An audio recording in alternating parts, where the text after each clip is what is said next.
嗨，大家好，又是一个早上啊，看得出来今天天气呢是阴天，也正因为此呢，赶紧就出来骑一下。最近啊，广州受到台风的影响啊，虽然广州并没有受到台风的正面的冲击，但是呢，也带来了不小的雨水啊，天天都是下雨天，所以呢，从一个极端啊，艳阳高照的酷热天气，转而呢就是天天下雨啊。不管是哪种天气呢，都是不太适合出外骑行的。但今天呢，早上等来了一个阴天啊，我看了一下天气预报，应该有大概就是4-5个小时啊都是阴天，希望呢不会突然下起大雨来啊。所以呢，还是要出来骑行一下。并且呢，今天也希望能够骑得稍稍的远一些。先呢，在屋村里面啊骑一下。刚刚早上把那些单车的一些螺丝啊，个别地方有一些松动，稍稍呢就重新收紧了一下。先在村里骑一下啊，看看小车的状况如何。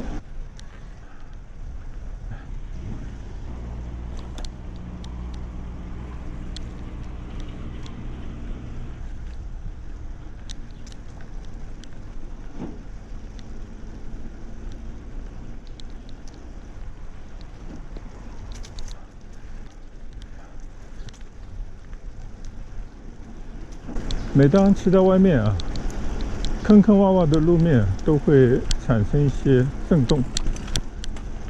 毕竟这个单车呢已经旧了啊，所以呢难免有时候会有一些螺丝的松脱。以前呢也发生过啊，螺丝在半路上掉了，就听到那个哐当哐当的声音啊，后面那个单车架只剩了一个螺丝，好不容易呢跑到五金店里头配了一个差不多的螺丝，但是好像并不是完全的匹配啊，所以每过一段时间呢就会出现一些松动，就得要记得呢重新把它上紧。如果骑个3-5回不把这个螺丝拧紧的话，就完全有可能呢重蹈覆辙。还有这个小车的前挡泥板后面的有一块，应该也叫挡泥板的一个什么下面的连接的部分吧，也不知道什么时候呢螺丝松动以后就不见了。当然了，也不影响什么骑行，只是呢稍稍感觉啊少了一样东西，有些不大好看。当然一个旧车也无所谓啊，看看什么时候能够找到匹配的一个东西再把它安上。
现在呢，我在内街啊，湖景街骑行啊。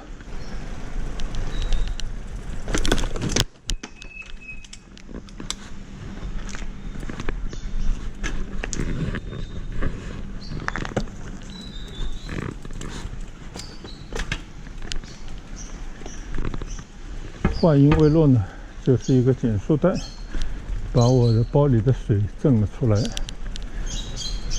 换了一个小车头包啊，这样呢就不会那么显眼，但是呢容量有限啊，放个2-3瓶水呢就满了，而且那个包的盖子啊好像盖不上，所以一不小心震动太大时候呢，就会造成里面的东西啊被抖出来。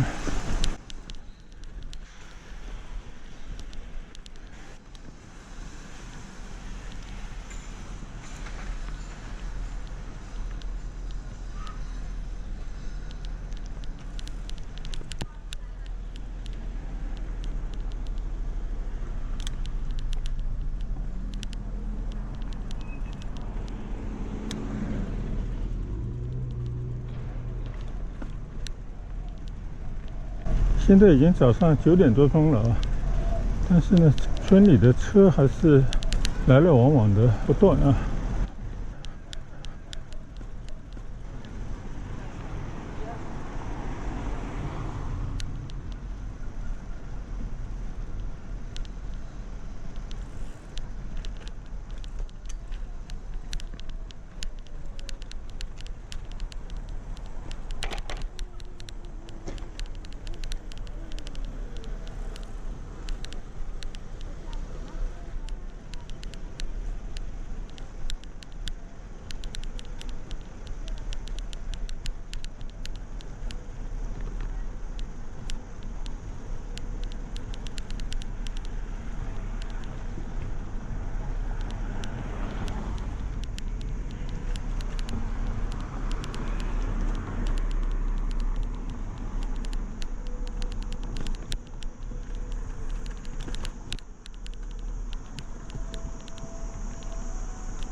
虽然呢今天是阴天啊，气温呢应该在31-2度这样的一个还算适合骑行的温度啊，但是呢还是感到有些沉闷啊，就是气压可能还是比较低吧。所以呢我相信啊，这样的天气也不适合剧烈的运动，但骑车呢还是一个相对缓慢的锻炼的过程啊，应该是无伤大雅。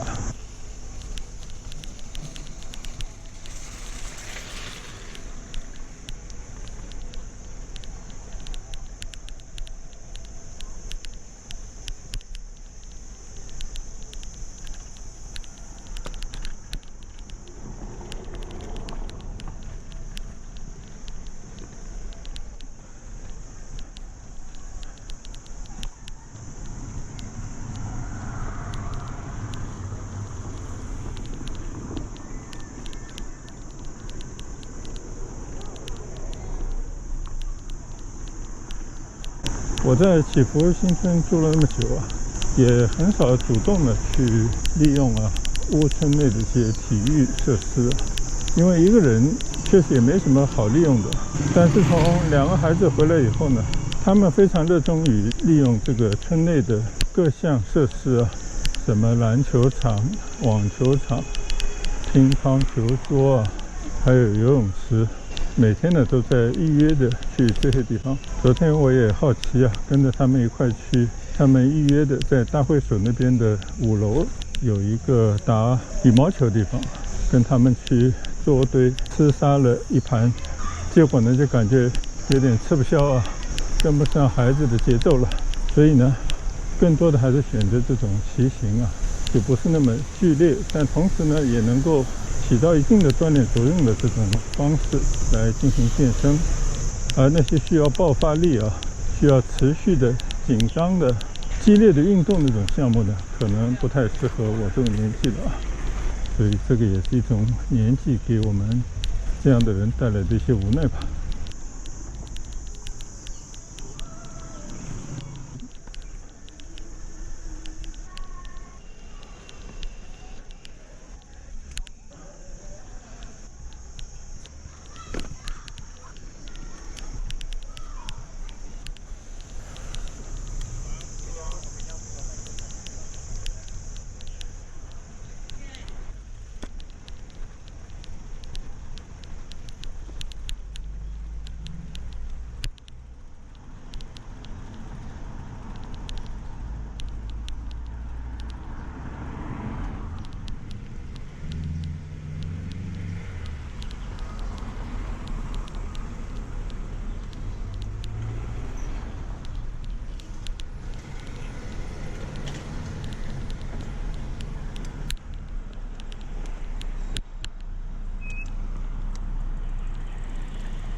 起伏呢有很多大坡，刚刚骑了大半圈的起伏湖畔，就在一个大坡呢，推车上来。现在呢，在一条小街啊骑一段，看前面有个大车拦路，看看能不能过得过去。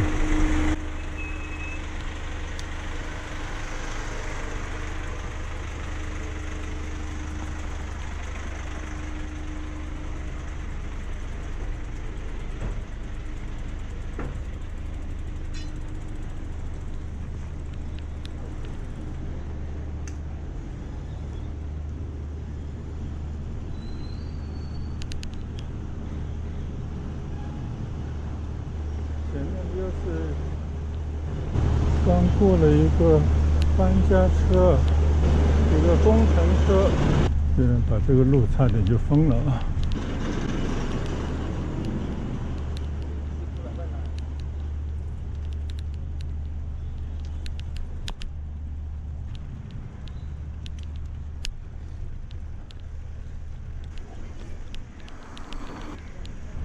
好了，我现在呢来到了抚华路啊，我的右侧呢就是棕榈园一个大花园。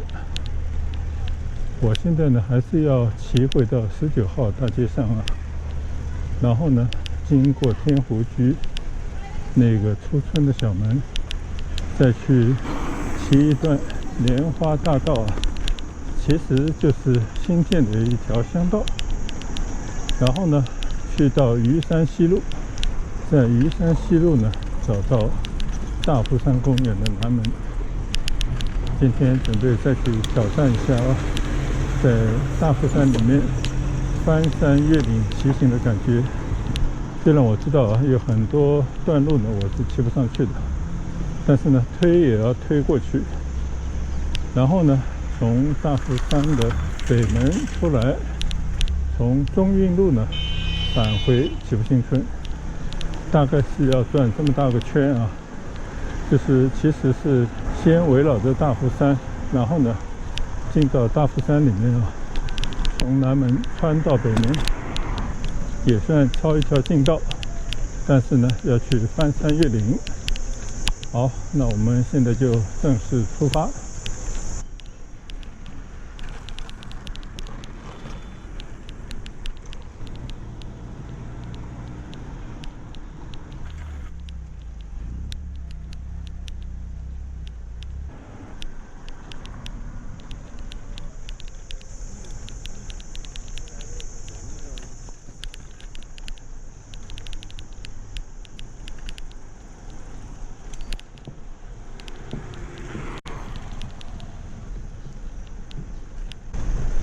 稍稍有些担心的呢，就是天气有时候捉摸不定啊。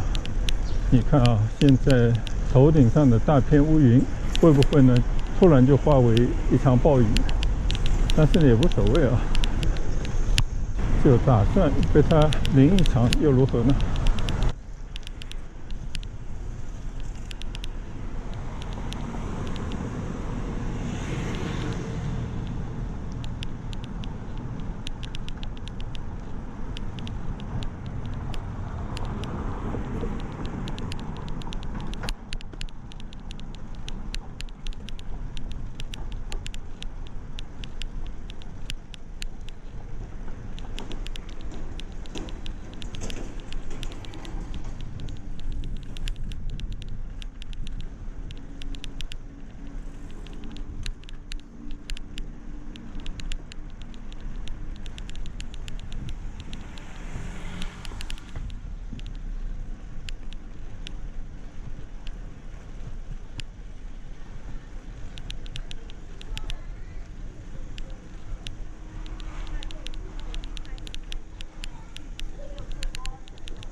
现在呢，已经骑到了天湖区里面了。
谢谢。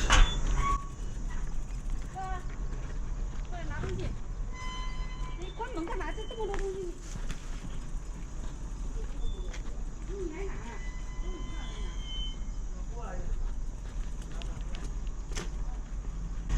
现在呢，出了天湖区这边的小门了，已经来到了祈福的村外。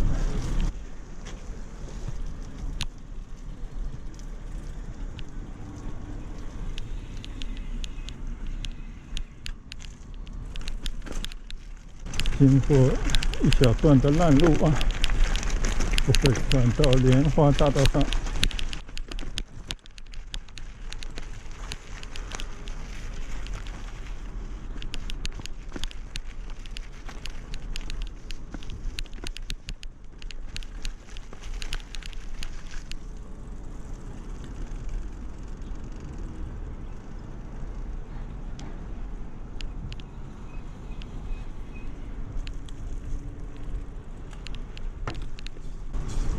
好了，现在呢已经正式骑上了这段莲花大道啊，应该会有几公里的山路。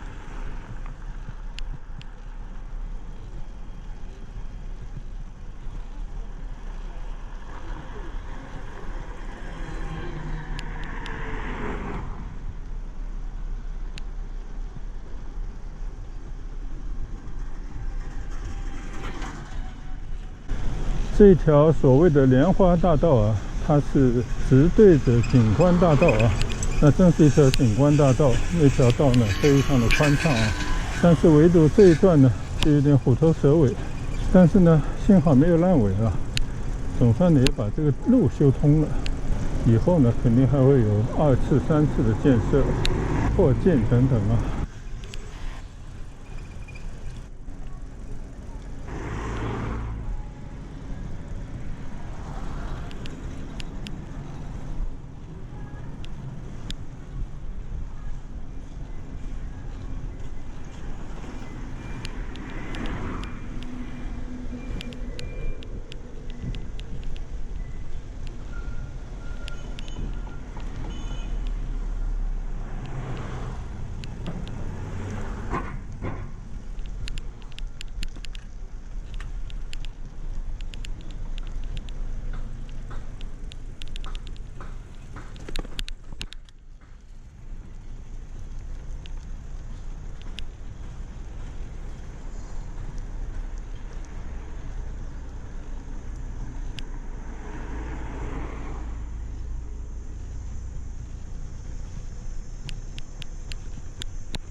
这边呢就是怡湖湾边上啊，正在盖一个祈福交管中心的一个地方，不太清楚到底是一个什么样的建筑物啊，像一个巴士总站。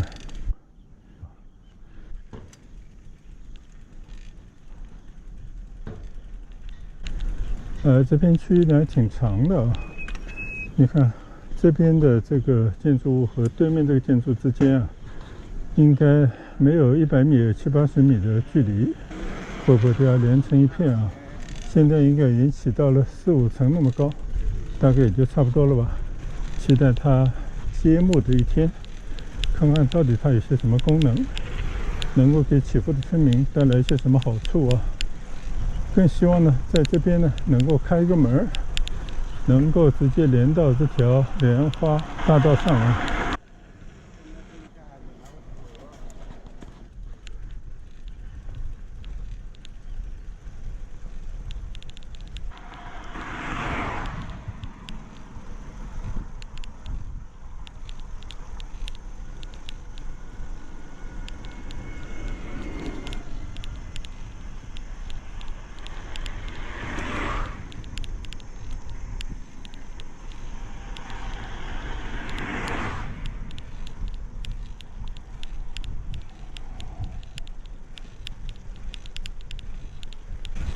现在呢，骑行的是一条长上坡，一定要奋力的骑到这个坡顶，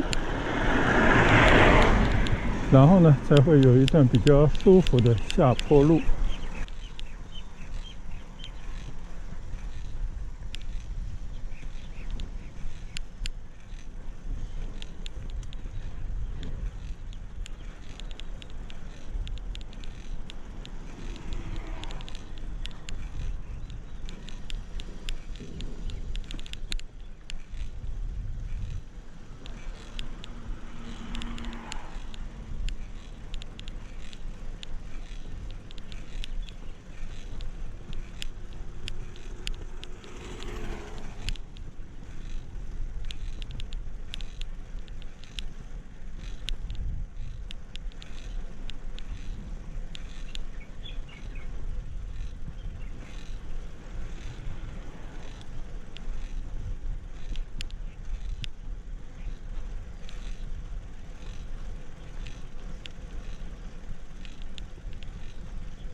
现在呢，已经从上坡路啊骑到了坡顶，现在一路呢从坡顶溜下去。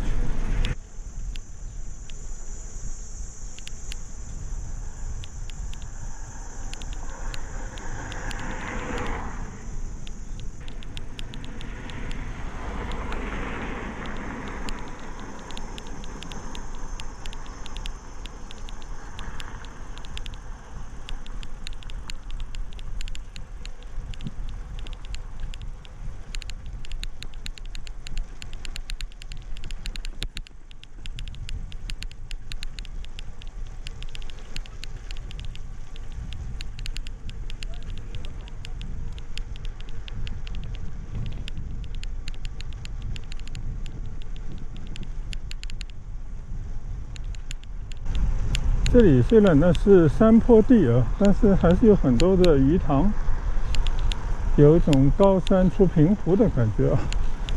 而这样的坡地呢，原本啊最适合盖一些楼房啊，因为站得高看得远，满目翠绿啊，眺望远方，相信呢是居住者最大的梦想之一啊。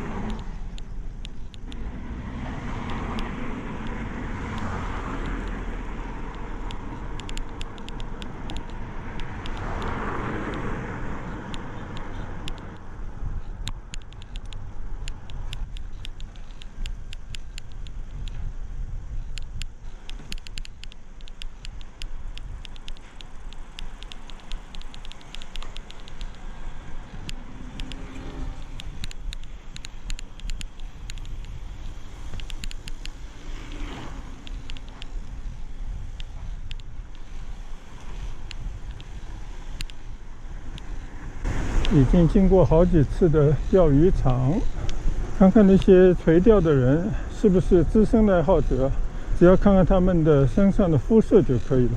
晒得跟非洲黑人一样的那些垂钓者呢，肯定就是资深的钓鱼好手啊，或者是乐在其中的爱好者。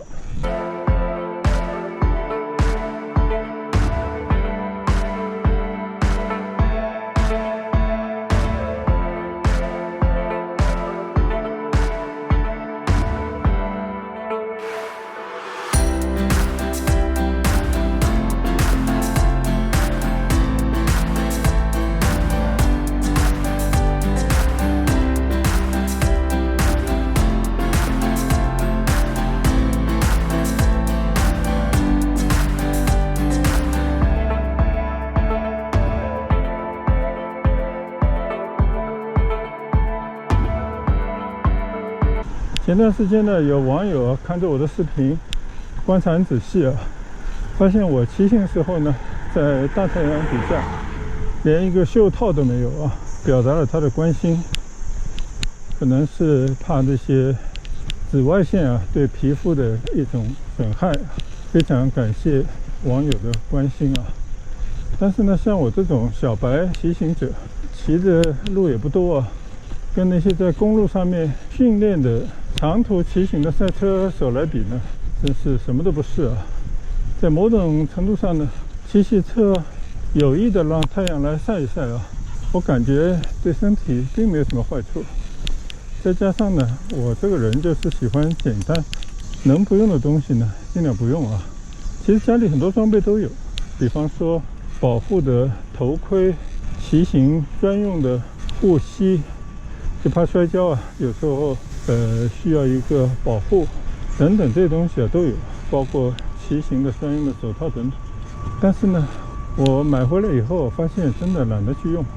但凡交通部门没有这样的硬性规定的话呢，我觉得怎么简单怎么来啊，所以可能要辜负网友的一片好意啊。但不管怎么说，真的非常感谢大家的关心。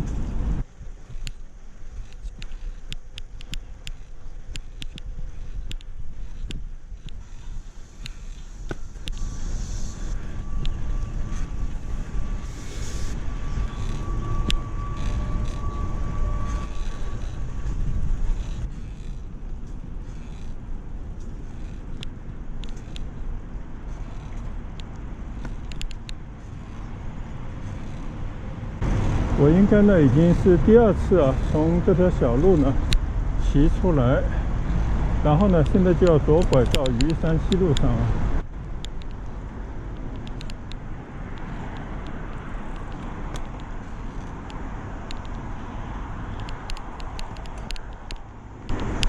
现在呢我已经来到了鱼山西路了，前方呢已经看到了大富山森林公园的招牌了啊。我今天呢就打算从大富山森林公园的南门呢骑到大富山公园里面去，然后呢会有一段蜿蜒曲折、高高低低的山坡路，能骑则骑，不能骑就推啊。总之呢，向着大富山北门骑行。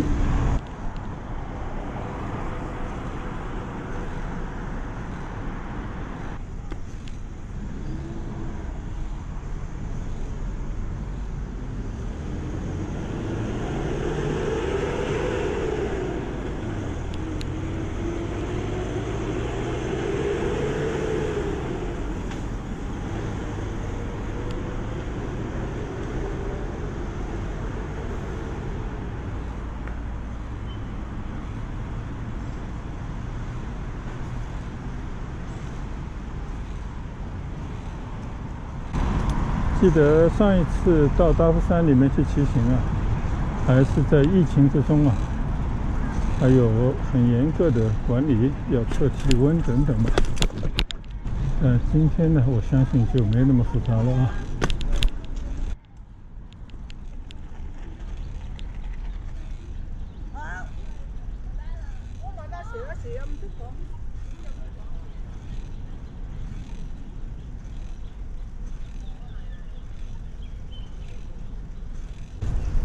从这里呢就直接可以进到南门了。果然啊，已经没有像以前那样的测体温的那个小房间，一个一个检查过去啊。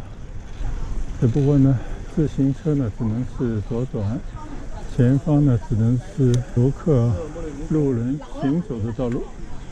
上次我在这边就被人家拦过一次，所以我今天也就不要去挑战公园的规定了啊。所以他把湖边最美的一段路呢留给了游客，当然我想也是为了游客的安全吧。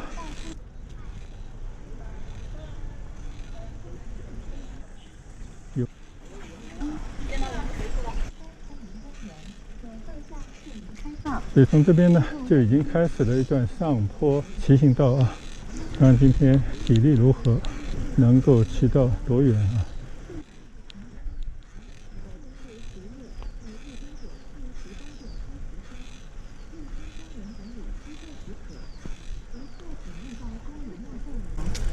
但是我们在这个湖边还是可以看一看啊，湖畔的风景还是相当不错的。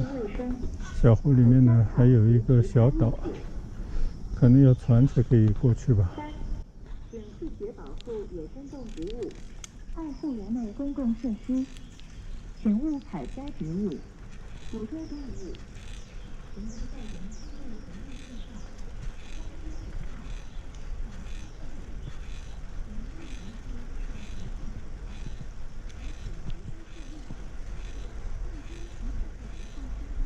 看到不少骑手啊是骑着共享单车进来的。左侧叫飞凤山，这个山各有名字啊，应该总称是大夫山吧。这绝对是番禺啊中村地区，其实就在祈福新村隔壁啊，一个巨大的绿肺，也是市民啊，尤其是喜欢散步、登山、骑车的爱好者的休闲天堂。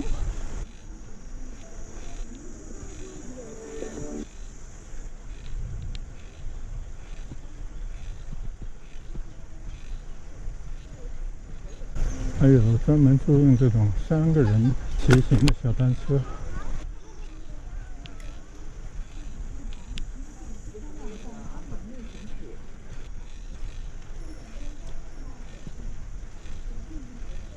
当然也不缺这些专业的赛车。不要在风柜海外任何区域放生风筝。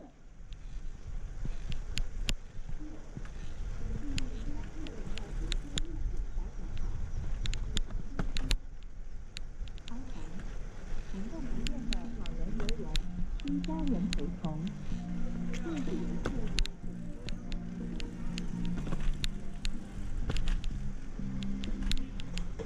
看来这边呢又是自行车禁止入内的区域了，也就是说我走错了路了。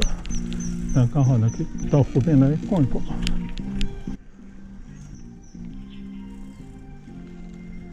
这边还有唱歌。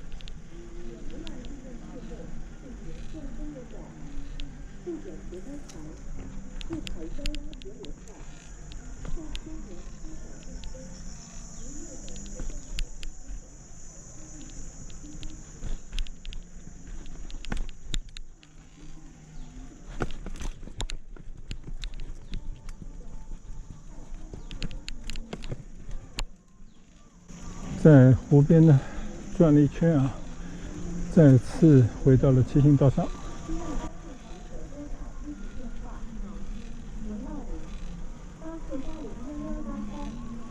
对于游客违反公园交通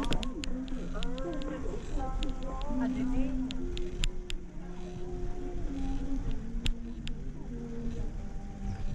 自行车呢必须左转啊，刚刚搞错了。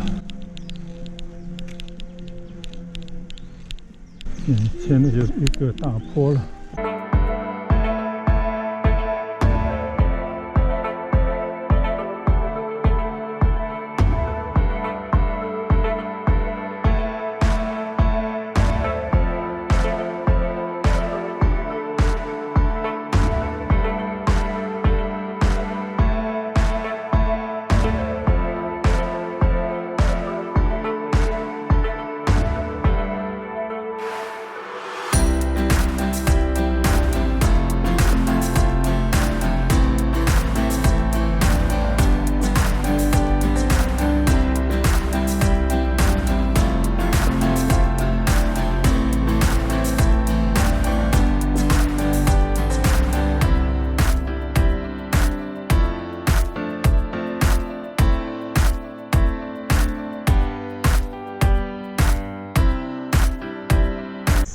上了第一个坡，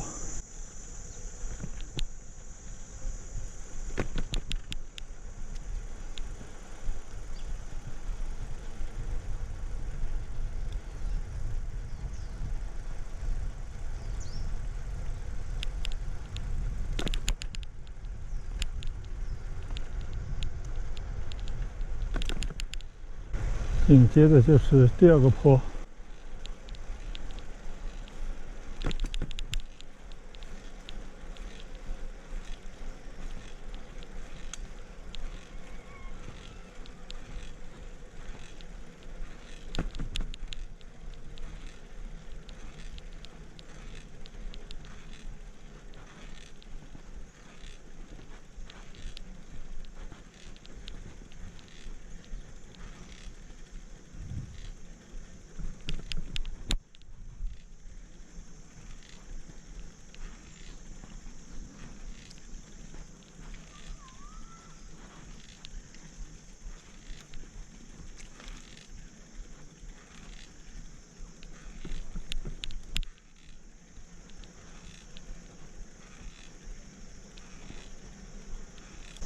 左侧叫石马山。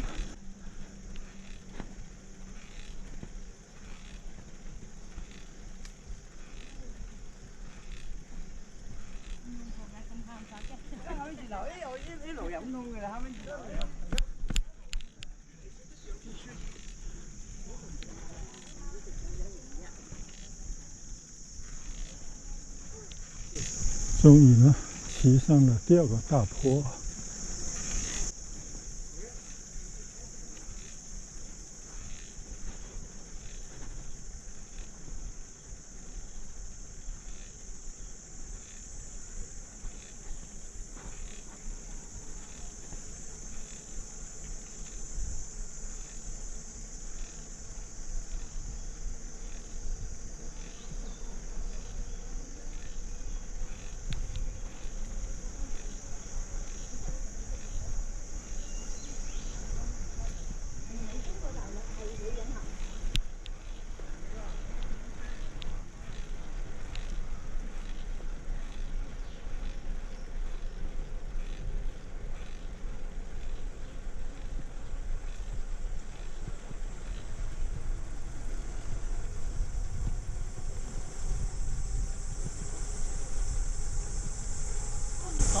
经过一段坡连坡的地段呢，终于下坡路了啊！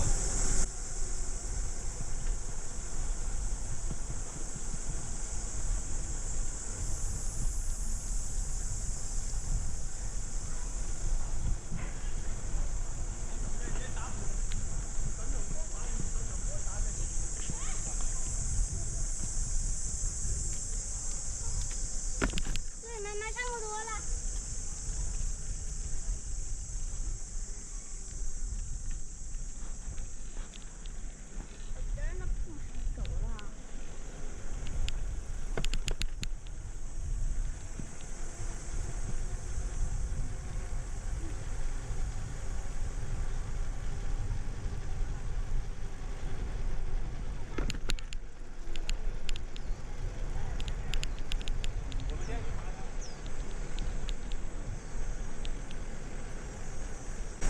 步行区域禁止自行车进入啊！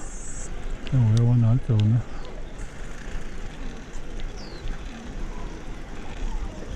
这边同样也是不可以自行车进入的。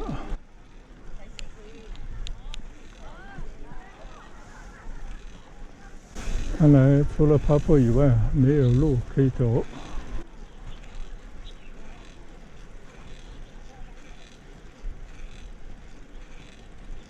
好，现在呢，骑第3个大坡啊。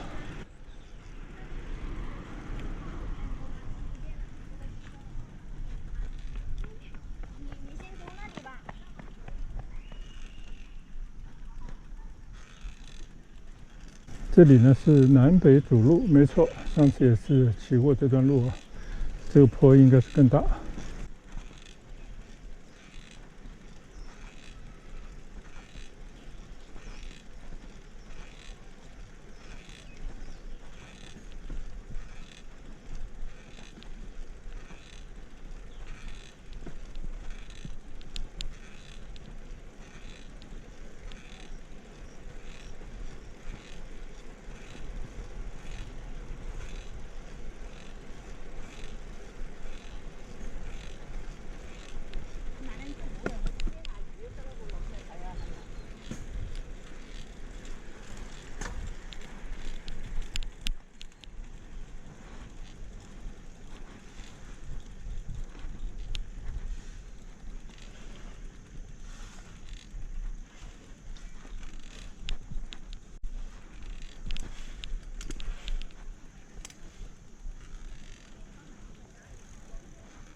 终于呢，冲上了一座大坝啊，7盏灯大坝，把2片水域呢围成了2个湖啊。从这边可以看到大夫山的湖景，山色还相当美的啊。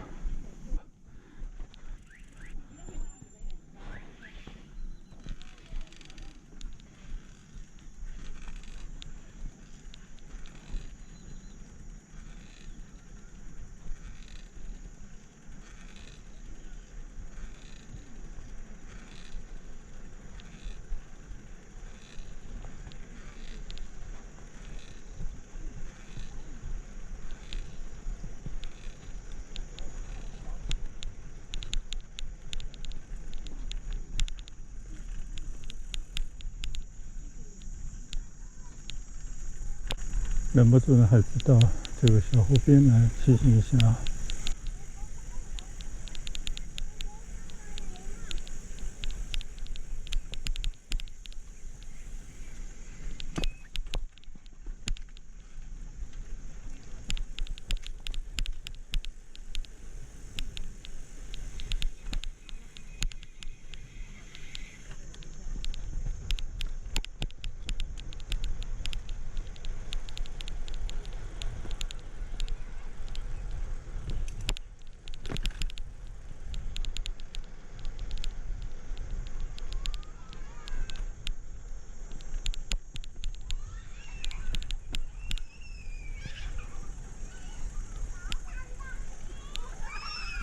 小朋友在这里玩耍，可开心了。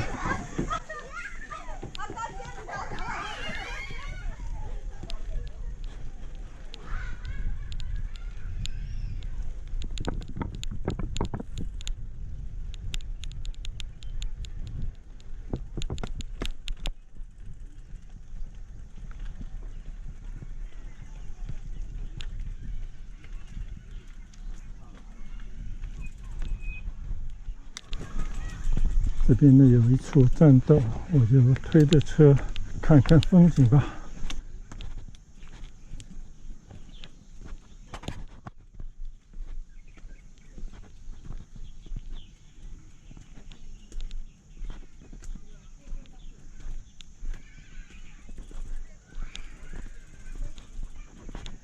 人在湖中走，湖边3连山啊。感觉还是相当不错的。你看啊，从这边可以看看平静的湖水对面的山上啊，一整片的树林，非常安静啊。这这个树林上面的就是碧蓝的蓝天和白云。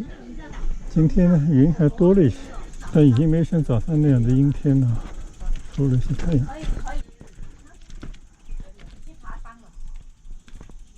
那里有水不能靠近水啊。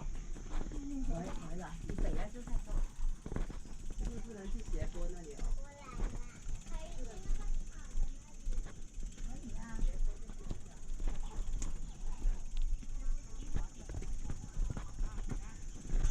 这样的自然环境呢，在市中心就可遇不可求了啊。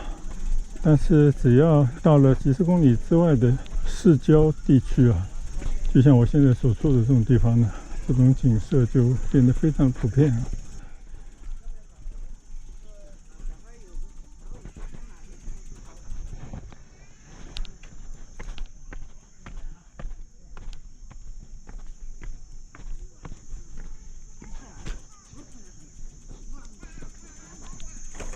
好，爸爸知道那个儿童玩乐区在哪了吗？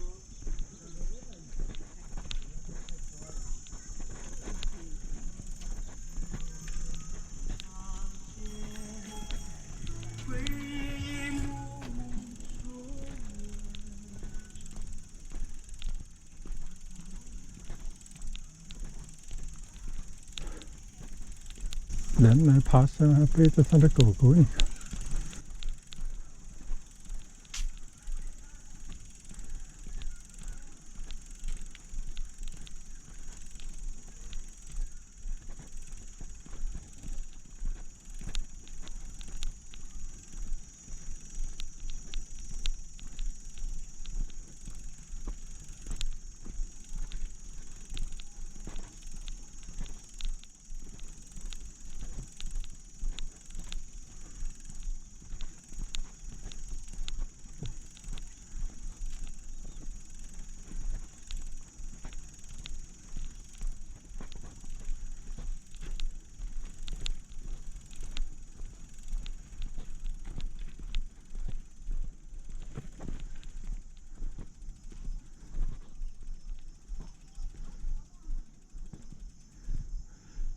这边呢就有7盏灯水库这么一个图案啊。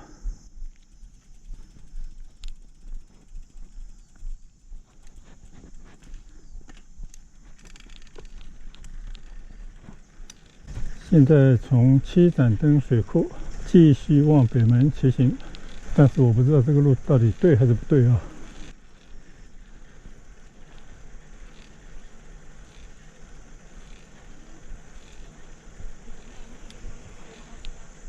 我记得上一次是在湖的左侧那边的路骑行的，没有那么多了。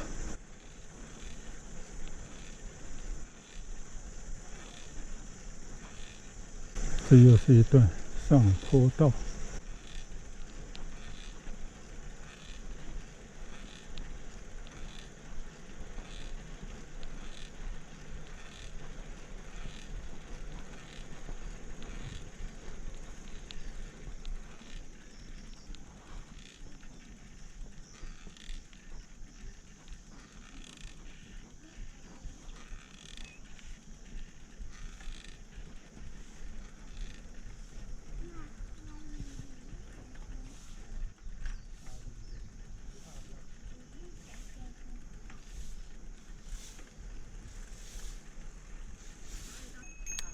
公园北门往左走，应该没错了。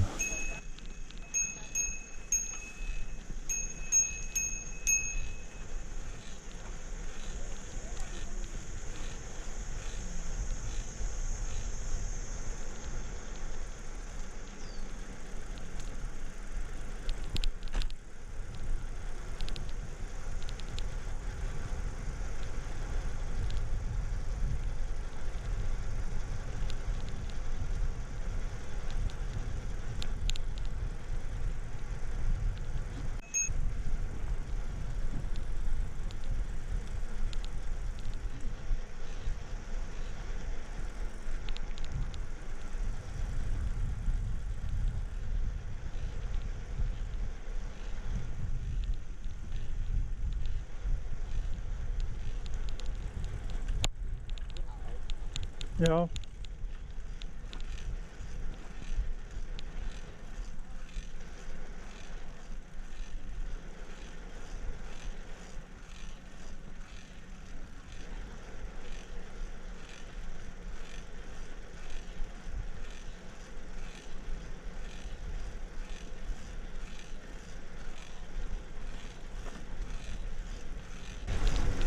果然呢，又转到了这边来了，还是我上次走的路啊。但我知道前面呢是一段艰难的上坡路。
山峦重重啊，道路崎岖，绿树成荫，这就是在大夫山公园山道上骑行的感觉。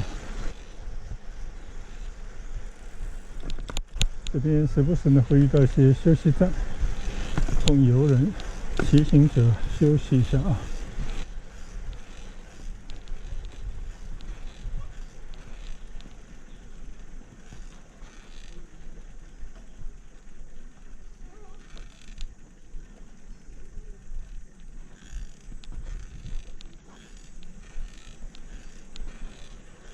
又经过了一座桥，我已经不确定啊，我上次是不是这么走的？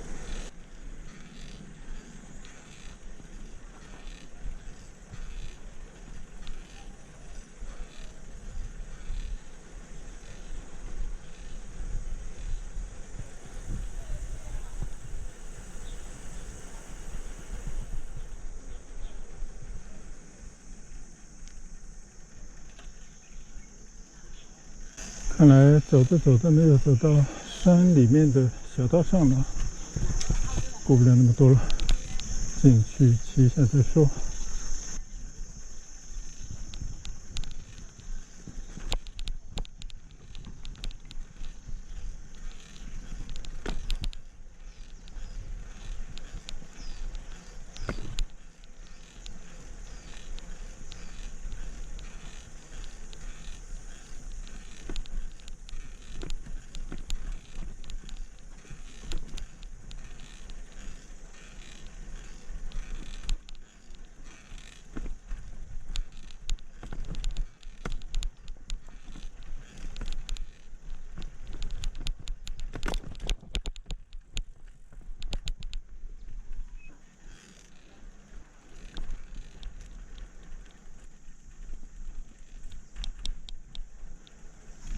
骑着骑着呢，我已经偏离了骑行道啊，来到了公园里面大家散步的道路上，而且发现前面即便是个散步道，也被堵住了去路。好吧，那我就从可以走的地方走吧。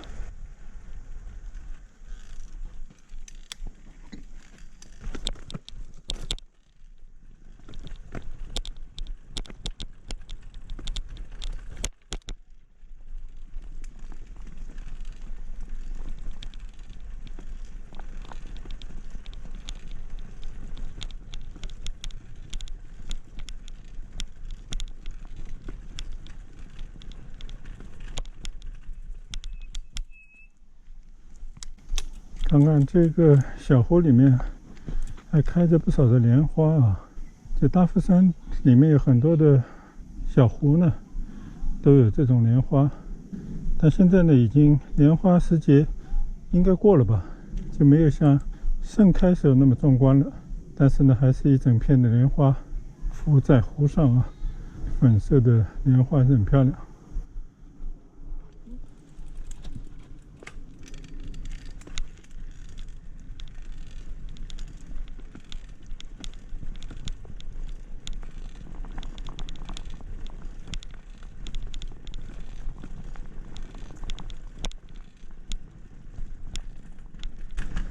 哎，这边还是起出到一条骑行道上来了啊！我记得这条路以前好像曾经骑过一回的啊。那如果是这样的话呢，离这个北门应该已经不远了。也可能我无意当中呢避过了一段最陡峭的坡道，也不一定啊。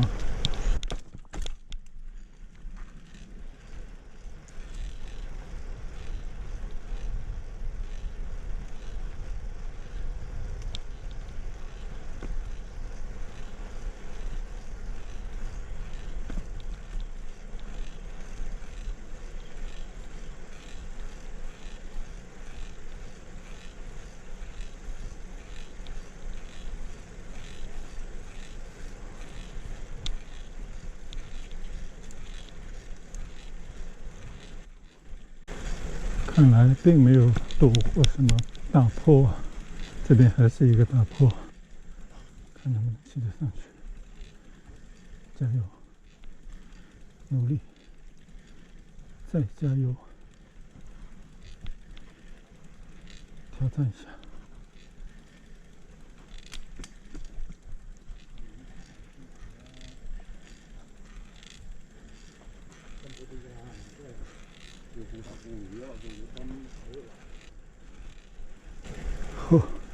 应该是爬上了这个大坡。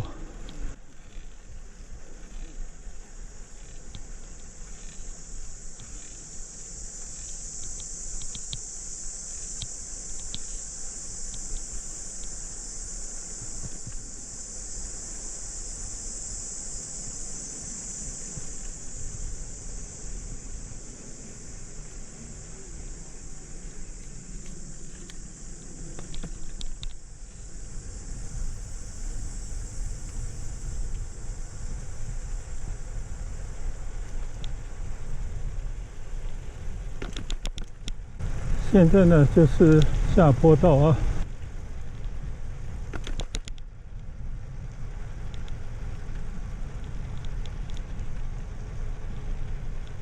连续下坡啊，还得稍微注意点，捏一下刹车，缓慢的下去，但是省力了很多啊。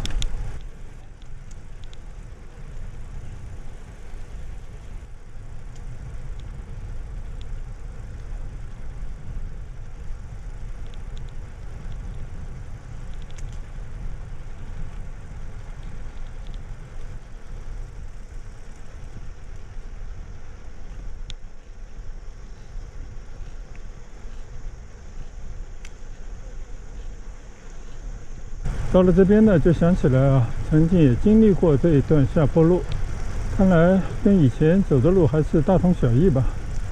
你看，那么多小朋友也在挑战上坡道。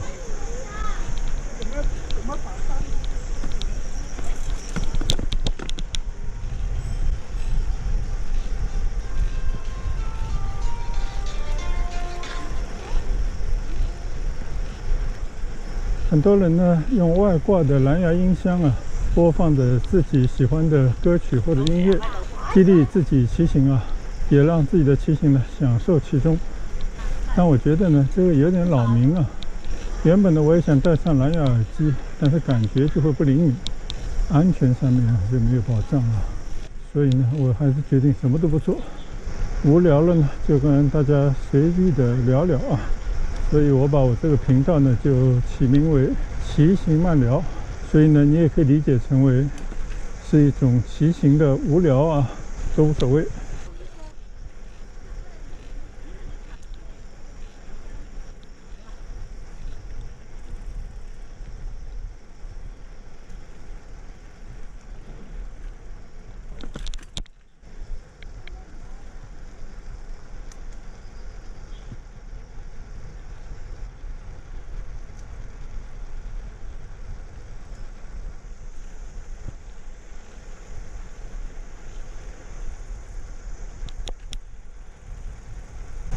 哦，前方的这片小湖里面啊，有盛开的莲花，哇，这个莲花就漂亮多了啊！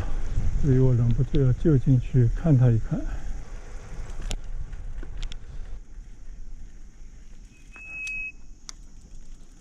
哇，这片莲花不错，就很高啊，它不是那种睡莲啊，它就像一棵棵小树一样啊，在湖里冒出来。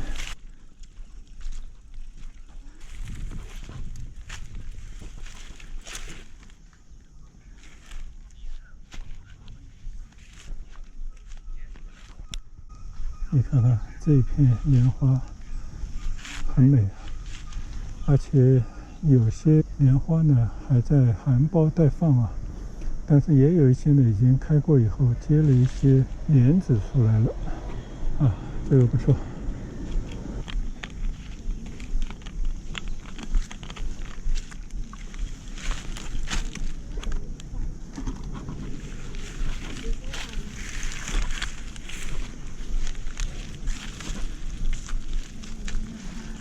Hello， 小朋友。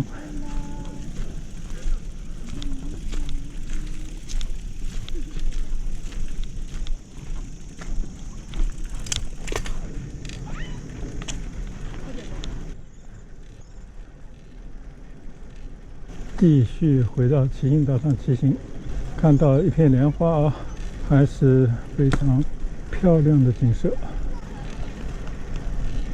前方呢，很快就要到大福山公园的北门了啊，应该已经骑了1个小时有余了，估计电池也将要耗尽，所以呢，我就在这边打住啊，就在大福山公园优美的环境中结束我今天的骑行。希望呢，朋友们也可以经常到这样的公园里面来逛逛啊，呼吸一些新鲜的空气。祝大家都有健康的身体，都有美好的一天。谢谢大家的跟随和观赏，我们下一期再见，拜拜。